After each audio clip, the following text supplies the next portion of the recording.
My aunt, dad's sister, has always been the textbook entitled beach. When I was a kid, she never missed an opportunity to make me feel like garbage.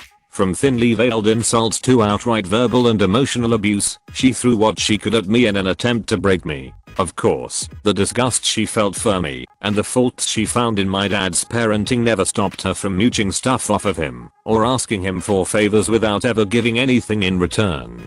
She and her husband considered their son to be a gift from the heavens, and he too grew up to be a narcissistic bully who loved to torment me, even though I was 7 years younger than him. My mom passed when I was 1 year old, and both my and grandmother had been abusive to her as well. But that's another tale for another time. This is about the time she, along with her son, ruined my 10th birthday. This incident resulted in me being put off of birthdays and deciding to never celebrate them again. I just couldn't see them as a cause for celebration. My entire extended family, which included the said aunt, uncle, and cousin along with some other relatives, were at our home, and my dad and stepmom had gone out to run some errands. My cousin had invited some of his friends over, even though my dad and stepmom didn't know them. My dad allowed them to come after my aunt whined incessantly about how her son would be bored if his friends were not there. I remember sitting in my room and playing with my dog. I knew my cousin would be down there, and I usually did what I could to avoid him.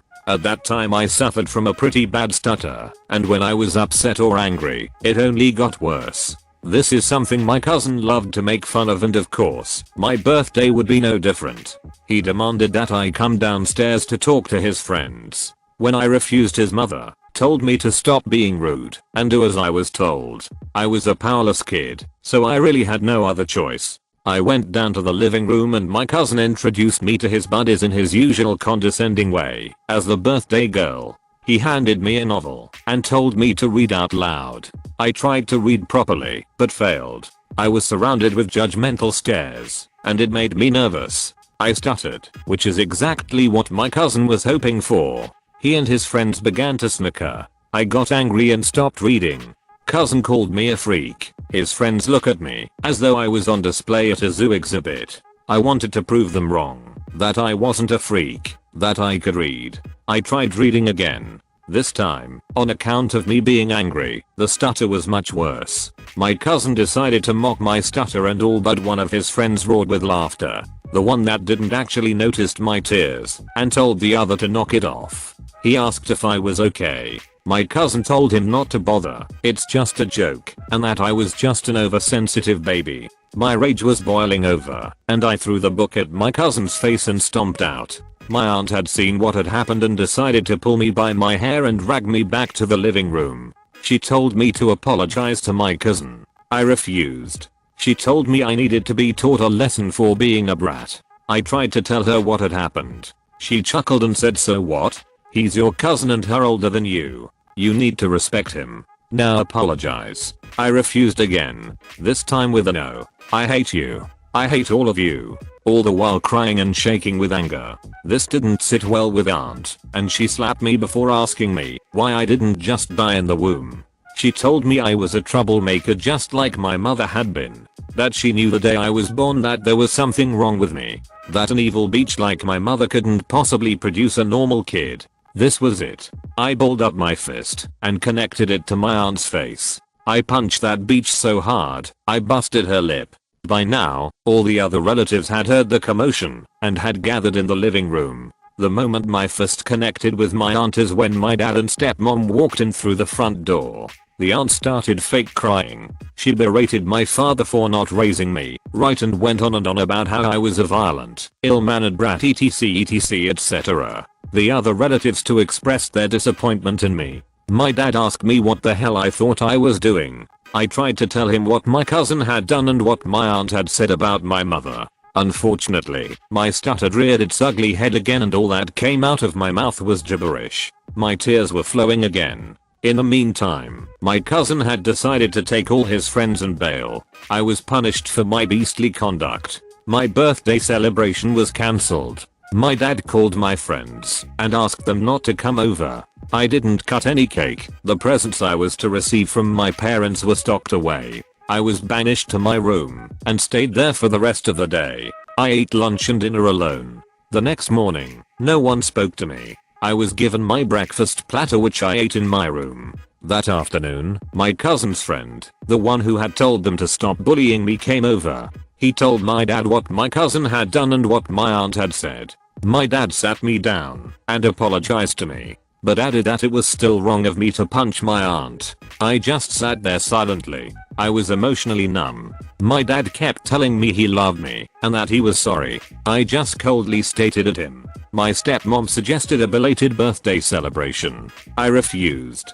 I told them I didn't want a birthday party and that I wouldn't celebrate my birthday ever again. I kept my word. Every year since that day, my parents would ask me what I wanted for my birthday and I always replied nothing at all. I would ask them not to get any cakes and not to invite any guests. The day I was born now meant nothing to me. Even now, after all these years, I don't celebrate my birthday. Instead, I celebrate the day I landed the job that enabled me to move away from my family and start a new life. I consider it the day of my rebirth. It was the day I was able to leave all the pain and anger behind and could plan for a life that I would live on my own terms. My aunt and uncle's crafty parenting ended up costing them dearly. If you wanna know what became of them, do let me know in the comments. It's pretty satisfying.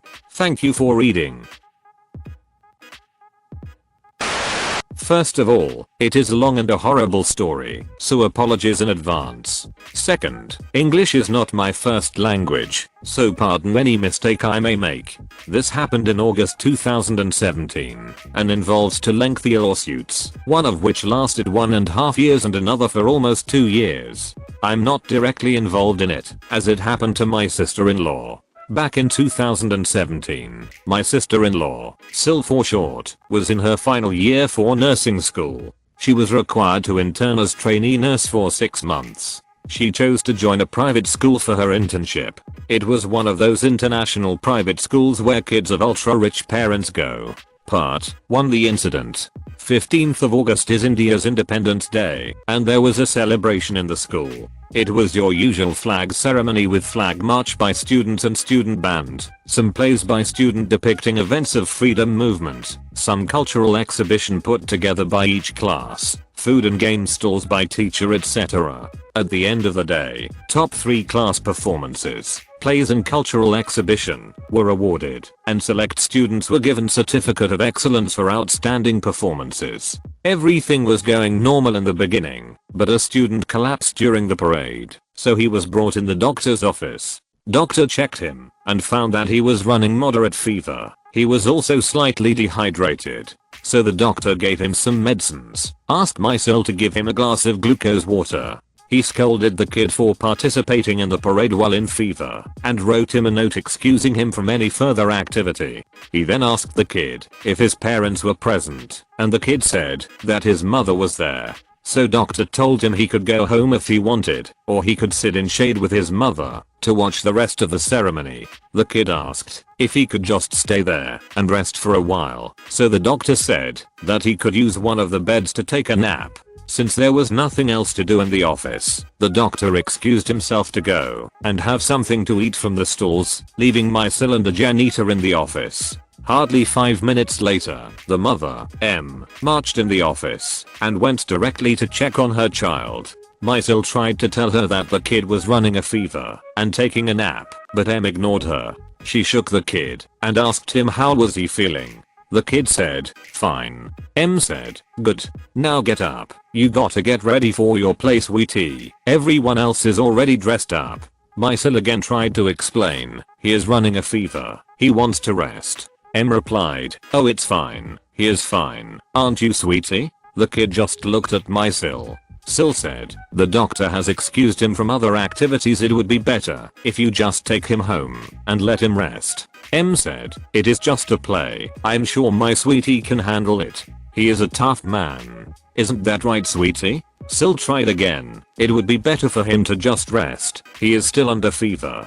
And with that, M lost her mind. She screamed to my Sil's face, "Oh, you know what's better for him? I'm his mother. I know what's best for him. How dare you? My son is the topper of his class. He is playing the most important part in the play. He is the best. If he doesn't participate in the play, he will not get the certificate of excellence. He needs to stay at the top of everything, or else he'll become a laughingstock, so don't you dare tell me what's better for him. The kid, seeing his mother losing her mind, stood up and said to Mysil with a smile, "It's okay sister, I'm fine. Thanks for caring for me." Shocked and stunned, Mysil only managed to say, "Let me call the doctor."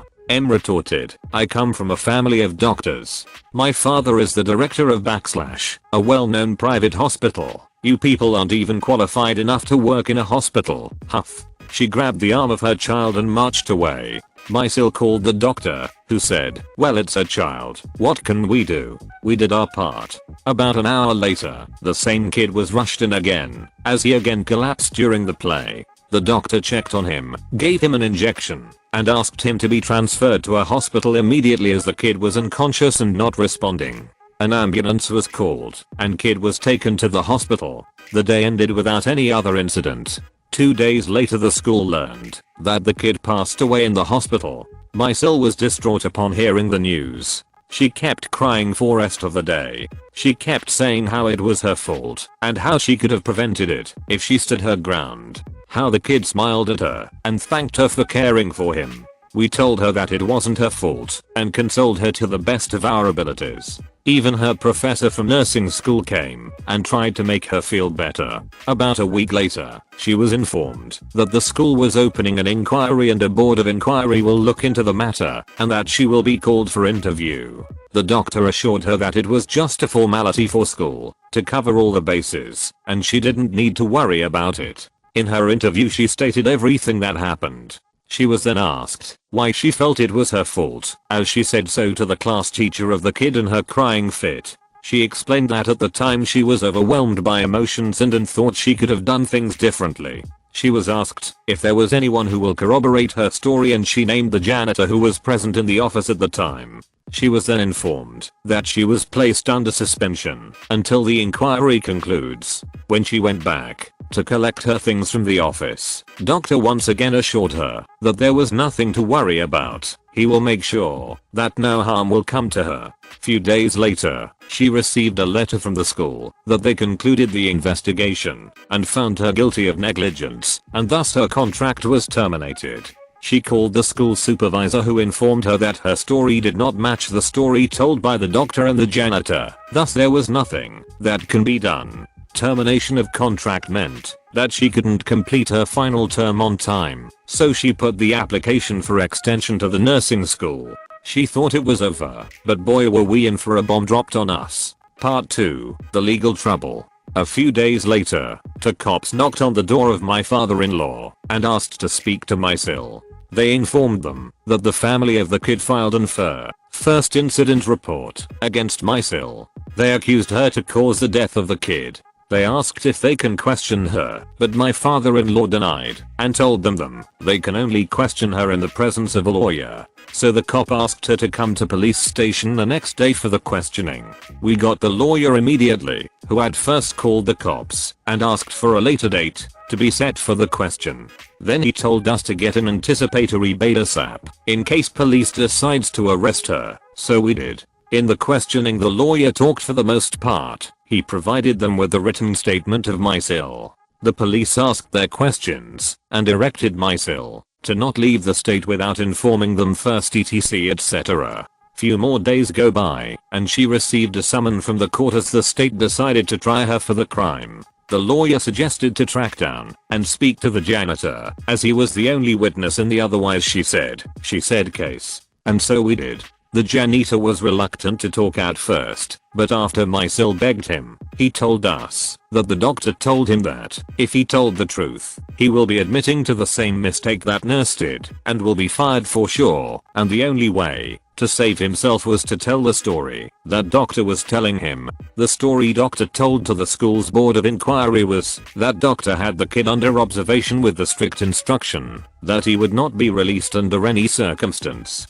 and that Mysil released the kid without asking or informing him. We asked him to testify in the court, which at first he refused, but later agreed with a bit of persuasion. Once we had janitor on our side, the lawyer also filed a case of wrongful termination against the school, accusing the inquiry to be partial and biased. Once the court hearing started, we learned that the M told white lies to the father of the kid. She never told him that she forced the kid to perform in the play. Instead, she said the kid wanted to play his part. She also hid the fact that nurse objected and showed her the doctor's note. Her story was that the kid wanted to participate in the play, and when she asked the nurse said everything was fine and he could play his part. The case went on for a year and a half. Janitor provided his testimony, which the prosecution tried to discredit, saying that he told a different story during school inquiry, so he was not a reliable witness. But the judge refused, taking note that the doctor tried to intimidate him, and in turn asked the prosecution if they investigated the doctor's part in the incident as to why he forced Janitor to lie, and why was he not present during his duty hours. When prosecution replied in negative, the judge asked police to file a case against the school doctor. During her stand, Maisel got very emotional and started crying as she recounted the events of that entire day. The only witness prosecution had was child's mother, who couldn't keep her story straight during cross-questioning. Finally, in the judgment, court ruled in Maisel's favor, noting that prosecution's witness had massive holes in her story, while defendant provided a solid witness. He also noted that, even if prosecution was to be believed, defendant, being only a trainee nurse, wasn't even qualified to release the student, and by taking the kid away without the doctor's expressed opinion, the responsibility of consequences fell on the mother of the child. He also commented on school's mismanagement. By not having a fully qualified nurse, they were in violation of federal laws. He scolded the prosecution for having a tunnel vision and going after defendant, who was obviously innocent and a vulnerable young girl herself. After the court ruled in our favor, the school decided to settle the wrongful termination case. It was finalized last month and we can finally put it all behind us. However, due to all the emotional distress and trauma, my sis-in-law decided to drop out of nursing school, thus ending her dreams of becoming a nurse. She will probably join an honors course next year, but right now she is still troubled with the nightmares of going to jail and needs therapy to get over it. The police has opened a fresh case against the doctor, who was let go from the school this year. He is also being investigated by State's Medical Association for wrongdoings. If found guilty, he will be barred from practice. We have no information on him or her husband. Thank you for watching. If you enjoyed this video, a like and a comment would mean a lot in YouTube's world. Share with us if you would have done things differently, and don't forget to support the original authors with an upvote. Links are in the description. Peace out, and catch you tomorrow.